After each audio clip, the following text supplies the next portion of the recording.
ঢাকা থেকে যেহেতু ট্রেনে আসছি তো তেমন কিছু ভিডিও করার ছিল না। আর ট্রেনে বহুত ভিড় ছিল যে ভিডিও করব ওইভাবেও সম্ভব ছিল না। আর বর্তমানে যাচ্ছি হচ্ছে আমার গ্রামের বাড়ি দিনাজপুর। পার্বতীপুর হচ্ছে আমার বড় ভাইয়ের বাড়ি। এখান থেকে যাচ্ছি হচ্ছে কি বলে ওটারে, ডোমার। ডোমার যাচ্ছি হচ্ছে আমার গ্রামের বাড়িতে। গ্রামের বাড়িতে কিছু কাজ আছে সেজন্য যাচ্ছি। আর এখানে যে বাইকটা দেখতেছেন এটা হচ্ছে এক বড় ভাইয়ের বাইক, সে আমার পিছনেই আছে। সে আর আমি দুইজনেই যাচ্ছি।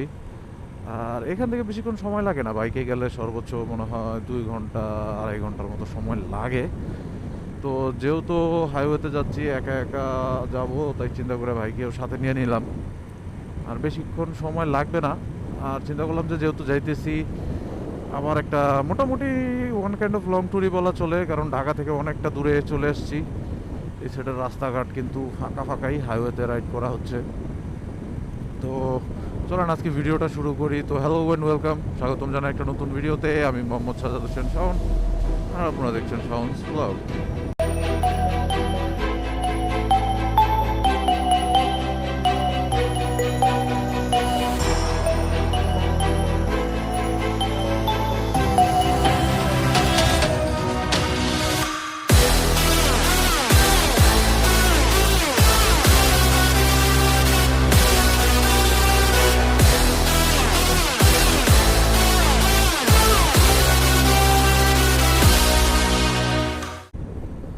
তো ঘটনা যেটা হয়েছে, গাড়ি যেটা চালাচ্ছি এটা হচ্ছে ডিসকভার 125। আর এটা হচ্ছে ওই যে সাদা ইঞ্জিন যেটা বলি আমরা অনেকে, যে সাদা ইঞ্জিনের গাড়িগুলো অনেক ভালো হয়, ওই গাড়িটা।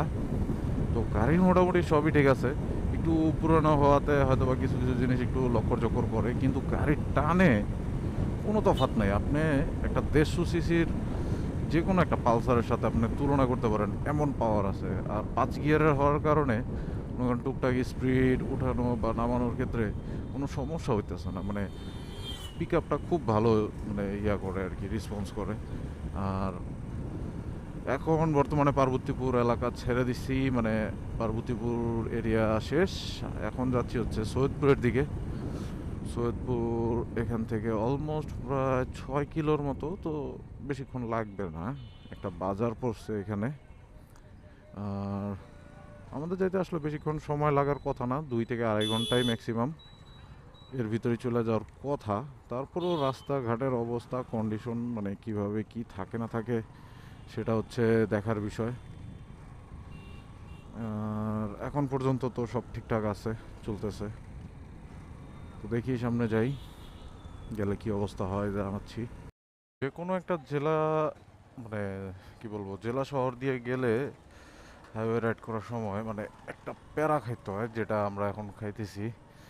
মানে প্রচুর জাম, লোকজনের ভিড় বেশি, মানে মাথা খারাপ করা অবস্থা। তো যদিও জাম টাম ছাইরা এসে পড়ছি, এখন বর্তমানে বাম পাশে হচ্ছে সৈয়দপুর স্টেশন, রেল স্টেশন, যেটার জন্য সৈয়দপুর খুবই বিখ্যাত। Saidpur workshop rail station.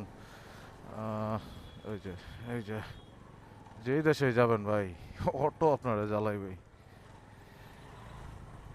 এই টেসলাগুলার কোনো বন্দোবস্ত নাই। আচ্ছা যাই হোক, যেটা বলতেছিলাম, যে রেলের কারখানা বলেন বা স্টেশন বলেন, এই সব জিনিসের জন্যই সৈয়দপুরটা খুবই বিখ্যাত বাংলার। মানে কি বলবো, এই উত্তরবঙ্গের দিকে এটা অনেক বড় একটা কারখানা, সাধারণ না। তো যদি কোনো সময় সময় হয়, এক সময় যাব, আপনাদের নিয়ে দেখাবো অনেক সৈয়দপুর কারখানাটা। আর এখন আপাতত সৈয়দপুর স্টেশন থেকে চলে যাচ্ছি নীলফামারীর দিকে। রেল লাইন ধরে ধরেই যাচ্ছি এখন পর্যন্ত। এখানে রাস্তাঘাট ভাঙা, আর সিঙ্গেল লেন, তো মানে কখন কে কারো ওভারটেক করে বলা যায় না। তো একটু এক জায়গায় দাঁড়াইছি এখানে আর কি, বড় ভাই বাইককে দিব, মানে যেহেতু দুইজন আছি, দুজন চালায় চালায় যেতে পারবো। আর আমি একটু এদিকে দাঁড়াইলাম, চাটা খাই, একটু রেস্ট নেই, তারপরে আবার বেরোচ্ছি। ওই যে পিছনে বড় ভাই দাঁড়ায় আছে, পিছনে বাইকও দাঁড়ায় আছে। আর এটা কোন জায়গা, পলাশবাড়ি ইপিজেড 1 কিলো এখান থেকে আর কি দেখাইতেছে। তো যাই হোক, এখান থেকে আপাতত যাই, পরে বাইকে কথা হচ্ছে। তো এখন আবার রাইডার চেঞ্জ, ভাই চালাইতেছে আর আমি পিছনে বসছি। যেহেতু দুইজন আছি, চেঞ্জ করে করে চালানোটাই ভালো। আর এখান থেকে অলমোস্ট আর 35 কিলো আছে, দেখাইতেছে 2টা 20-এ, মানে 1 ঘন্টা, ঠিক 1 ঘন্টা লাগবে এখান থেকে যাইতে। আমরা অলমোস্ট 1-1.5 ঘন্টা চালায় চলে আসছি, আর 1 ঘন্টার মতো লাগবে ঢুকতে। মোটামুটি রাস্তাঘাট ফাঁকাই। আমরা একটু ওদিকে সৈয়দপুরের দিকে একটু জাম পাইছিলাম, তারপরে রাস্তাঘাট ফাঁকাই আছে। এখন চলে যাব আস্তে ধীরে। পিছনে বসেও অনেক কিছু দেখা যায়, ঘাটটার ঘুরানো যায়, মজা আছে পিছনে বসেও। আর সামনে তো দেখতে পারতেছেন রাস্তাঘাট কি লেভেলের ফাঁকা। তো যাই, সামনে যাই। 60-70-এ তো চলতেইছে এই গাড়ি। তো ঢুকে গেছি বাসার রাস্তায়, এখন যাইতেছি বাসার দিকে। বাজারে গেছিলাম, বাজার থেকে কিছু কিনে টিনে নিলাম বাড়ির জন্য। আর আমাদের বাড়ি মোটামুটি মনে করেন সাদামাটাই, পুরো একবারে বর্ডারের সাথে, তো ওইরকম কিছু দেখার নাই। চলেন সামনে যাই। আবার বর্ডারের সাইডটা দেখার মতো আছে, ওই সাইডটা একটু সুন্দর, ওই সাইডে গিয়ে দেখা করতেছি। জুম ছাড়া জীবনে ধরতে পারবেন এটা। দেন আমি সবচেয়ে বেশি জুম করেও ধরতে পারতাছি না। ঠিক আমরা যে পাশে দাঁড়ায় আছি তার থেকে কতটুকু, প্রায় আধা কিলো হইব ওইখানে ইন্ডিয়ার বর্ডার। আমাদের আধা কিলোই তো, 500 মিটার, এই তো 500 মিটারই তো। আমরা মোটামুটি মনে করেন 500 মিটার দূরে দাঁড়ায় আছি। আর এদিকে সব ধান খেতি।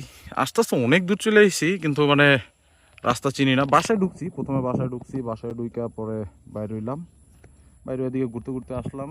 আর এই জায়গায় আছি বর্তমানে, এই যে ভাই আর আমাদের হোন্ডা। এই যে এখন এদিক দিয়ে এসে আবার রাস্তা শেষ, নাহলে এখান দিয়েই চলে যাইতাম যেদিকে যাওয়ান যায়, নাকি ভাই? আমরা এদিকে যেদিক দিয়ে যাওয়ান যায় ওদিক দিয়ে যাইতাম, কিন্তু ঘটনা হয়েছে যে রাস্তা শেষ। আর জায়গাটা সুন্দর আছে। এই যে বর্ডার বেশি একটা দূরে না, ওই পাশেই ইন্ডিয়া, ওই বর্ডারের ওই পাশেই ইন্ডিয়া। এই যে ওই পাশটা, ঠিক ওই পাশটাই ইন্ডিয়া।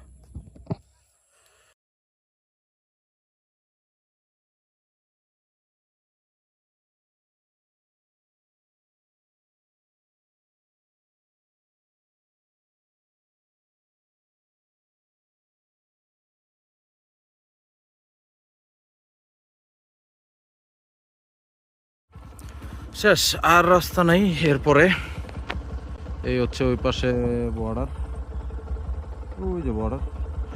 আর আমরা যে পাশে আছি এই পাশ থেকে আর যাওয়া নেই। যেখানে লেখা দিছে, কি লেখা দিছে দেখি, সাবধান, সীমান্ত অতিক্রম নিষেধ। তো এখানেই শেষ, মানে সীমান্ত। তো আমরা বাজারের দিকে জায়গা পিছনে ঘুরে। তো এই তো ছিল আমার গ্রামের বাড়ির ভ্লগ। গ্রামের বাড়িতে আসছি, ঘুরছি ফিরছি কয়েকটা দিন কি, মানে একটা দিনই আর কি। যেদিন আসছি তারপর দিন চলে যাচ্ছি। আর মানে আজকেই চলে যাচ্ছি, গতকালকে আসছিলাম, আজকে চলে যাচ্ছি। আর ভিডিওটা বেশি লম্বা করব না। আর গ্রামের বাড়িতে বেশি কিছু দেখানোর ছিল না। ইন্ডিয়ার বর্ডারে একবারে পাশাপাশি বাড়ি, মোটামুটি যা পারছি দেখাইছি। আর এদিক দিয়ে একটা বাগানের মতো আছে, কি বাগান জানি না, কিন্তু এদিক দিয়ে হাঁটতেছি। তো এই তো ছিল ভিডিওতে, যা কিছু দেখানোর দেখাইলাম। তো হোপফুলি ভিডিওটা যদি ভালো লাগে তাহলে ভিডিওতে একটা লাইক দিন, চ্যানেল একটা সাবস্ক্রাইব করেন, আর ফেসবুক পেজটা একটু ফলো করেন।